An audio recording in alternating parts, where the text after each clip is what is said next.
Big sigh of relief for people who live in the Rockaways. A-Train service is back up and running in their neck of the city after being shut down for several months. Fox Eye's Antoine Lewis takes us to Queens. Far Rockaway residents looking to get into Manhattan can just take the A-Train again. So what does this mean to your commute now? Literally takes like 30 minutes off. So I'm really good with that. Decades of wear and tear from brutal storms and neglect from previous administrations that did not make the proper investments. The track was literally falling apart. Repairs done to the line include full reconstruction of Hamel Y, the elevated structure trains cross to reach the Rockaways, and modernizing the 65-year-old South Channel swing bridge, frequently the source of significant delays. Whenever maritime traffic has to come through and that swing bridge doesn't operate properly, which used to happen a lot, people get stuck and they spend minutes and even hours stuck because of that. Officials shut down the line in January. As this time-lapse video shows, 200 construction workers worked 20 hours a day for 17 weeks to ensure that the service was back up and running before Memorial Day, the projected goal.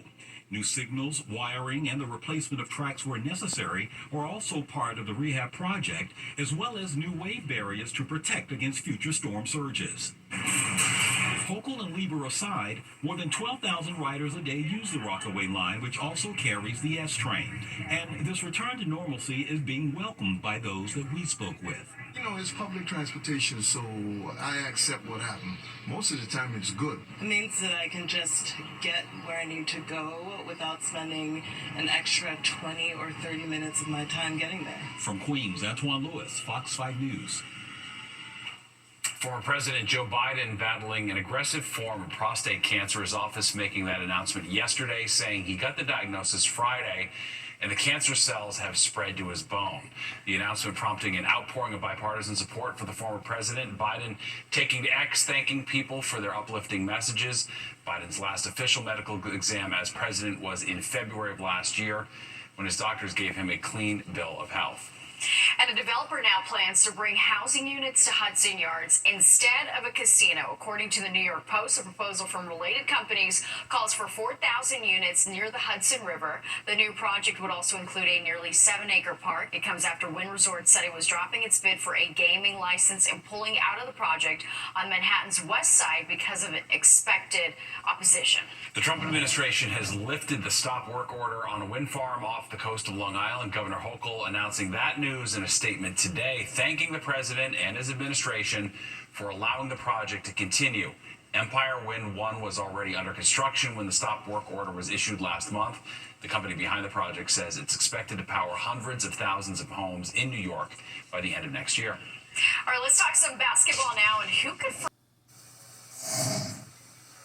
The suspect in the New Jersey Jones Road wildfire disaster is speaking out. 19-year-old Joseph Kling was in court today. Prosecutors say he set wooden pallets on fire and left them burning. They say his actions led to the fire that burned more than 15,000 acres. Kling says he was with about 20 other people when they started the bonfire and says he tried to put out the flames before leaving.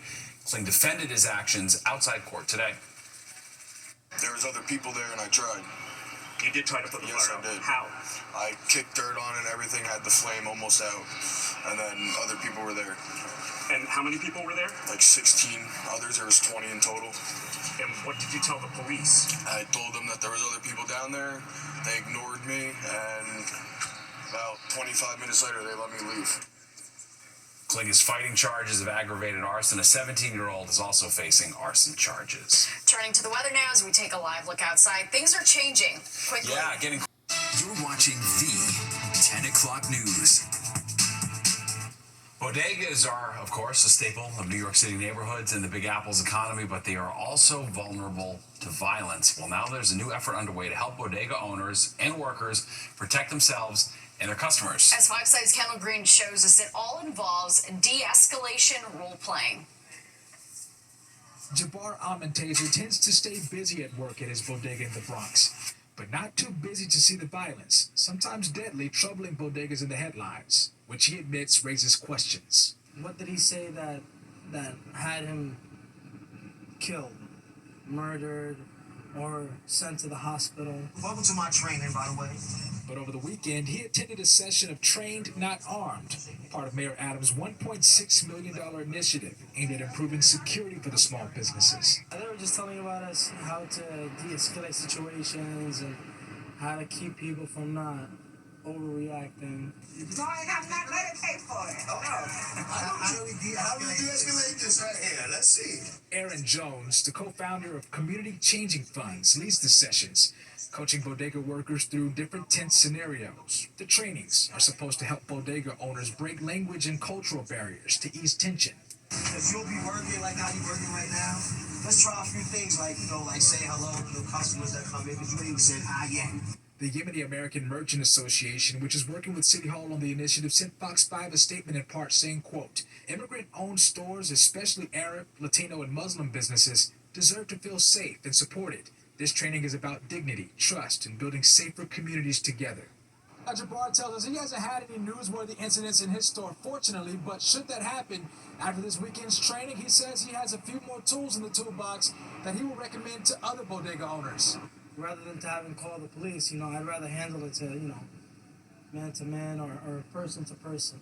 But Almond Taser does question when this training will get extended to those actually fueling the tension. Why not on the community side? Why not, make an event for the community on how to, not be too harsh or aggressive to small businesses. Kendall Green, Fox 5 News. Homelessness in the city most likely going to be one of the most critical issues in the mayor's race. And as Fox 8's Morgan Mackay shows us, many politicians have rallied behind the idea of supportive housing to cut the number of people living on the streets. Candidates in the Democratic primary have all pitched their own ideas, but many are looking to what's known as supportive housing to help solve the issue. Supportive housing units have wraparound services that can address mental health and addiction. Critics of this program point to how these units do not require a person living there to stay sober or have a job, but proponents say this is partly why these units have been relatively successful. According to the city, people live in these units for an average of 8 years, but in a new report released by the Supportive Housing Network of New York, where these people go next is unclear. If they do exit, what are some positive exits out of supportive housing? But then also, are there returns to homelessness, and by what populations? I think all of this would be really helpful to learn. So where does each candidate stand on the issue? Well, Andrew Cuomo, when he was governor, the number of beds in psychiatric hospitals in New York City fell by 28%. But now he wants to spend $2.6 billion over 5 years to build 600 new supportive housing units per year. State Assemblyman Zoran Mamdani says he wants to turn empty storefronts and underground vacant spaces in the subway system into triage centers for those undergoing mental health crises. Council Speaker Adrienne Adams says she wants to create a guaranteed basic income program that would be the largest of its kind and help more than 21,000 homeless children and young adults. And City Comptroller Brad Lander wants to move people off the streets into single-room occupancy apartments with on-site services. If they're not in housing, then they're on the street. That's the only other choice. So you can have people go into hospital for a few days or a week or two, then they're going to come out. And the question is, do you want them back on the street or subway where they'll get worse and sometimes be a danger to themselves and others, or do you want them in housing and services? To me, it's a pretty simple choice. And the county with the highest number of supporting housing units is the Bronx. I'm Morgan Mackay, Fox 5 News. Well, the Tunnel to Towers Foundation is getting ready for its 9th annual tower climb. All right, tonight we're going to show you a student athlete who's helping with their mission, plus this. Bathroom's great. I've used it a few times. Facility's nice and clean. If you're looking for a lavish public bathroom, we've got the one in our area topping a new list, and let's just say it is flush with compliments. When you gotta go, you gotta go. But we all know some public bathrooms are cleaner than others. Now a new list is out, lifting the lid on where you can find pit stop perfection in New York. Fox 5's Jody Goldberg takes us there. Word is trickling out. Bathroom's great. I've used it a few times. Facility's nice and clean. there's not debris all over the floor. The lavish lavatory inside the Long Island Welcome Center in Dix Hills has landed on the nation's nicest list, according to an American River Wellness survey of 3,000 long-haul drivers and day trippers. Anybody that's on a long road trip needs to have a good place to freshen up, right? The top-tier toilets stop right off the Long Island Expressway in Suffolk County welcomes tens of thousands of visitors each month. It's number 1 in the state on the list of best public restrooms and number 11 in the country, flushing the competition. I am not one that uses public restrooms unless it's an emergency, and this one I actually stopped to come here. I'm told the staff rotates in and out of the bathrooms all day, making sure the toilets are clean, everything's sanitized, and look at the sink. It's spotless. We have people here 24 hours, 7 days a week. I literally have 3 people, all shifts. The survey, based on cleanliness, availability of amenities, safety, and rest stop atmosphere, was no surprise to regulars. The Welcome Center also has a shop that sells locally sourced snacks and specialty items. I travel from Hunter to Montauk on a regular basis, and this is one of my stops. This is the way they should all be. As a mom of 2 girls, it is a pristine place to potty on your next pit stop. In Dix Hills, Long Island, Jody Goldberg, Fox 5 News. With them for such a valuable service they provide, really do. Very helpful. It's a nightmare when you pull over one of these places that it's not clean like that, which is usually the deal.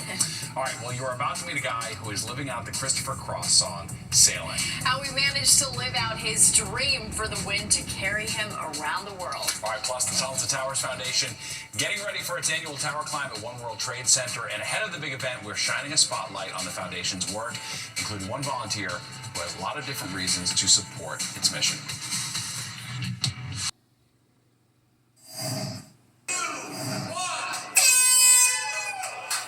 This is such an amazing event. The 9th annual Tunnel to Towers Foundation Tower Climb will be held on Sunday, June 1st at One World Trade Center. Over 12,000 participants will climb 104 floors to the top of One World Observatory. The event honors the lives and sacrifices of all 9/11 heroes and raises money to provide mortgage-free homes to Gold Star and fallen first responder families with young children, as well as those who were injured in the line of duty. Richard Giacobis has the story of one local student athlete who's supporting the foundation's mission both on and off the field.